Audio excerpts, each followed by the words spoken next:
What is up, Hooligans and Spacenoids? I am just a simple new type, and in this episode, we are diving back into the 1-year war as we continue our coverage of We Are Federation Hooligans. Last time, we were introduced to Yuji, who joined the Nemesis Corps. He fought against Jean, who was left behind by the Nemesis team, as Yuji tags along. In this episode, Yuji and the gang will head to Toronto base. He will steal his teammates' panties, and they will become stunt pilots for a movie set. So let's get into this. Toronto Supply Base doesn't have any combat experience, but they have been assigned a company of mobile suits to suppress fleeing Xeon forces in the area. The Nemesis team has been assigned to train this team and will be Yuji's first real mission as a teacher. Eddie tells him to just watch and learn from the captain. One pilot recruit messes with Yuji with a "your tie is untied and made you look" joke. This pisses off the rookie and he gets into the pilot's face. Hawk punches Yuji, sending him flying. He yells to the rookies, asking what are a GM pilot's 3 sacred treasures. One guy shouts, the beam saber, beam spray gun, and Vulcans. Hawk reuser yells wrong and punches the man for his wrong answer. He tells the team of the Red Hot Sunset Beach, which is a sexual innuendo. Hawk says the 3 sacred treasures are bras, panties, and stockings. The team must bring him 1 bra or do 1,000 push-ups, panties or do 1,000 squats, and stockings or do 1,000 bunny hops. Sunset is pronounced sanseto in Japanese, but it sounds like sanseto or 3-piece set. It's a pun. Do you like puns? Because this manga is pun heavy and horny.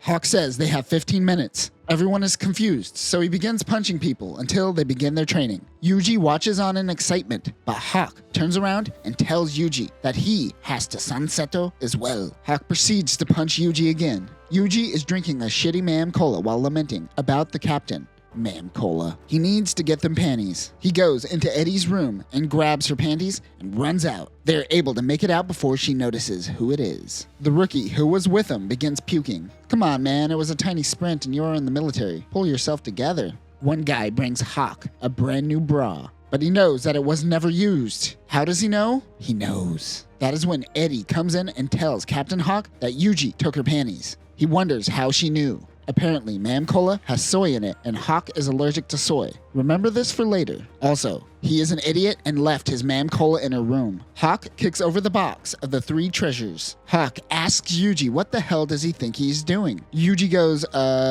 doing what you ordered me to? Hawk says he will discipline the young lieutenant for doing exactly what he was ordered to do. He is punished by doing 100,000 push-ups and 100,000 reps with the practice sword. While practicing, he thinks about how he will kill the captain. Tara, the young rookie who helped Yuji steal the panties, has to watch over him. Later, when off duty, Yuji and Tara head to the bar, only to find that Hawk is also there trying to hit on some poor lady. The bartender goes out back to take out the trash. The two knock out the bartender and take his place as 2 men cosplaying as 1 man. It's just straight out of a 90s sitcom. Yuji and Tara try not to give themselves away as they snicker at Hawk's cheesy attempts to hit on someone. They pour him a drink and spike it with industrial strength methanol. The lady tells Hawk about Humpty Penguin. Humpty Penguin is Mam Cola's mascot. Mam Cola is the biggest industry in Toronto. Humpty proposed to a woman, but when she said no, he terrorized the town. One hero of Toronto slayed Humpty Penguin, and thus Mam Cola was born. They say the ghost of Humpty Penguin comes every once in a while. The woman says she is looking for her own hero. Just when I thought I couldn't hate Mam Cola anymore, she heads to the bathroom and Hawk grabs another drink. He rants to the bartender about getting away from his stupid subordinates, but he says that he does have one subordinate that has potential to surpass even him one day. Yuji thinks that Hawk is talking about him, but he says, you know, the guy with the glasses who completed the Sunset Beach and brought all them panties. This infuriates Yuji, and he jumps out of the suit and attacks Hawk. He takes Yuji and Tara outside and demands to know what they are doing there. The girl Hawk was flirting with comes out and yells.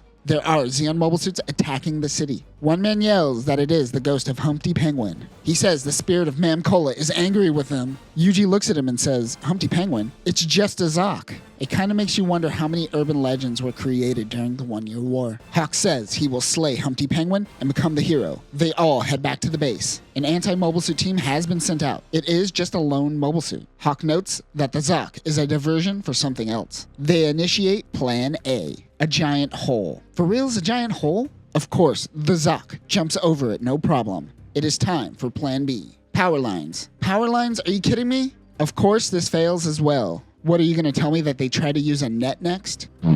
I was fucking kidding. After the net, the Zocks shoot down some fighters. It is unstoppable. They reach the last line of defense, 3 GMs. Yuji jumps in with the GM Striker along with the President, Kong, and Tough Dog. He tells the team that the Zock can't attack from the side. They have to flank the mobile suit, while Yuji distracts the Zock. Yuji sees a person on the battlefield. It is the lady that Hawk was wooing at the bar. The President tells everyone to continue their mission, but Yuji goes in to attack the Zock. He says, "Does the life of a woman mean nothing to you, Hawk?" If he attacks with the beam saber at an angle, he could take out the Zock. He rushes in. Just as he is about to attack, the Zock comes in and slams Yuji to the ground. That is when Hawk comes in and executes Yuji's plan, taking all of the glory. He destroys the Zock. The Toronto-based team cheer for Hawk. Eddie wonders why they are all happy for Hawk. Don't be happy for Hawk. They say it is because he said he will beat them up if they don't smile when he returns. Hawk lets everyone handle cleanup while he escorts the lady home. I hear that save the day sex is the best kind of sex. Yuji is mad that Hawk once again lied and stole all the glory. The Toronto base thanks the Nemesis team and wonders if they could help with the retreating Zeon team. The president, Saki Desao, says that even though they can engage in combat, this falls outside of their jurisdiction and denies the request. The random lady thanks Hawk by baking him a cheesecake. She says it is Toronto's specialty, soybean cheesecake. Oh snap, it goes right through him and he runs quickly to the bathroom, clenching them cheeks.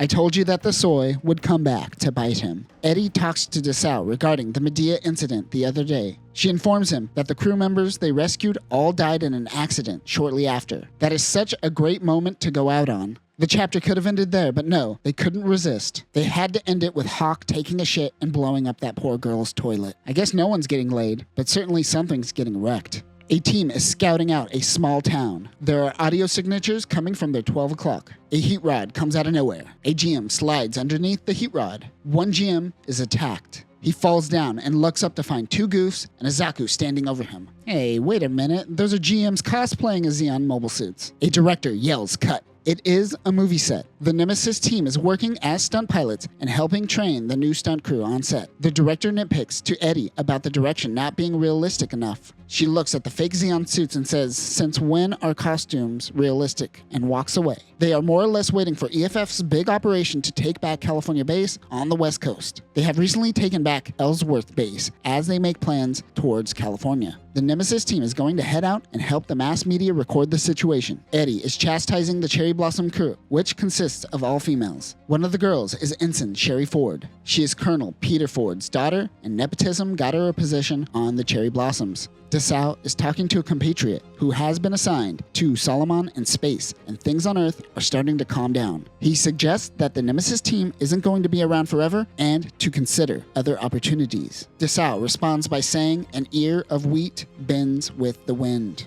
The director wants to film, and Yuji and one of the Cherry Blossom pilots goes to find Eddie. Yuji asks why they call her a tiger. She tells a story of Eddie being the leader of the Cherry Blossom team in the past. She explains how people in the rear must inform the people in the front, or accidents will happen. The rear consists of support vehicles like hover trucks scouting the area, while the mobile suits are typically out in the front. In Jaburo, if someone in the rear messes up, this is referred to as being a trumpet blower. Tora means tiger in Japanese. Toran Peto is like pet tiger or emphasizing tiger. You pronounce trumpet in Japanese as Toran Peto. It's a pun.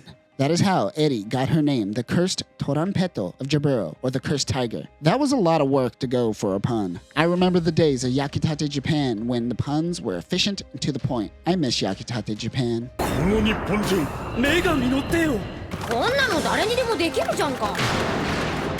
なんだこいつは人間かかなりの強敵と見ていいだろう Eddie flashes back to a time before she joined the Nemesis Corps. She is talking to Desao about joining and is still unsure. Desao tells her that if she joins, her spiral of death will end. She is good at getting people out of sticky situations when the rear doesn't guide the front, but they shouldn't be put into sticky situations to begin with. She can be a part of ending these mistakes. The director looks over to see a cool facility to film the next scene in, but they aren't permitted in that area. The director doesn't seem to care. Eddie thinks about earlier that day when she believes that it is her curse that perhaps caused the Medea pilots to mysteriously be killed in an accident. Desao reminds her that her curse has been lifted. Yuji comes in with a giant jug of Mam Cola as a token of goodwill. He wants to help Eddie with the Medea report, but she doesn't want him working with her, or he may be cursed as well. She yells at him to get out, but Yuji says that sometimes the guys in the front need to help out the people in the back. Suddenly, the idiot director set off a chain of mines that were built pre-UC, but used for evil purposes during the 1 Year War. It is only a matter of time until they run into one that is nuclear powered. It happens to be Ensign Sherry Ford that fell in her GM command. She is stuck. It will be some time until the rescue team comes out, so the Nemesis team decides to help out. They all launch in the hover truck. Everyone is supporting the rear this time. Rear. The ground around the area is collapsing and won't hold for too long. Eddie uses the sonar to find a bunch of mines in the surrounding area. Sherry Ford's GM activates another mine. This was a big one. Eddie has to go on foot to pull her out. Mobile suits or machines will just cave in the ground from its weight. Yuji tells Eddie to do her thing. He will go out in her place. He ties a rope to his waist and listens to Eddie's commands. He walks until Eddie yells stop in his ear. This is a mine right in front of him. He looks down and realizes that he was seconds away from death. Yuji begins panicking. Eddie is able to navigate Yuji around the mines and right to Sherry's location. As he gets there, the ground is seconds away from collapsing. Eddie tells Yuji the only way to survive is to jump into the GM Command's cockpit as fast as he can. The ground collapses and the gym is covered in rocks. Everyone looks on in silence. Eddie is frustrated with herself. She believes the curse continues on. Suddenly, out of the rubble comes the GM holding Sherry. The gym once again looks like a zombie. Desau's compatriots call him lucky, but Desau knows it isn't luck. They all learn a lesson that the front and the back must constantly be working together, something teamwork, something. Hawk says today's lesson is that victory is nothing more than a gift from God, but trust is a thing erected by man. Everyone is relieved. Tara comes over to Eddie and lets her know that the hover truck had a jetpack this whole time, which could have made things a lot easier for Yuji. Tara takes off on the jetpack and saves Sherry in seconds. Whee! Hawk changes his mind. Today's lesson is that there are various tools in the cargo bed. And that will do it for this episode. I love the ridiculous nature of Hooligans, but if you are a sucker for details, this manga bends the rules more so than most comics we covered in the UC timeline. Did you see how big that Zock was? It is only 6 meters taller than the GM Striker in reality, but making it a giant worked for the silly tone this manga is going for. Next time, the team preps for a parade as they head towards California to retake EFF base. Zeon will rain on their parade, and they attack the celebration with the EMS-05 AG. But that will do it for now, new types. Remember to not touch your commanding officer's panties. Peace.